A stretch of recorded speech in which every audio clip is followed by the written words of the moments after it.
वर्तमान समय ओडिशार मोस्ट वांटेड पर्सन होउछंती एही व्यक्ति जनक पेशार जड़े हास्य अभिनेता समय मिले पार्ट टाइम राजनीति भी करती 2024 साधारण निर्वाचन समय गला फटाई चित्कार करुले महाशय जनक रत्न भंडार चाबी चोरी हो जाइए। रत्न भंडार चाबी को तमिलनाडु नहीं पलि पांड्यान रत्न भंडार भितर कौन रत्न ना सुना अलंकार सब चोरी हो जाइए।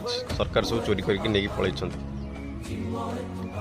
तेज ये प्रश्न उठुची वर्तमान समय तांकरी सरकार रत्न भंडार गणति मणति करुछंती एवं श्रीमंदिर मुख्य प्रशासक जी श्री अरविंद पाढ़ी से सामना को आसी स्पष्ट करी कहले जे रत्न भंडार समस्त रत्न सुना अलंकार सुरक्षित अच्छी एवं 1978 मसीह गणति मणति समय जहाँ भी अलंकार थिला जहाँ भी रत्न सब थिला ताहा संपूर्ण सुरक्षित अच्छी कौन गोटे भी चोरी है ना। तेबे एठारे ओडिशावासी चाहूँगी से महाशय जनक हास्य अभिनेता जनक सामना को आसतु एवं निजे पकई छेप को पुणी थे ढोकतु। यही घटना प्रसंग में आपण मानकर कौन मत कमेंट रे निहाती जनातु। जय जगन्नाथ।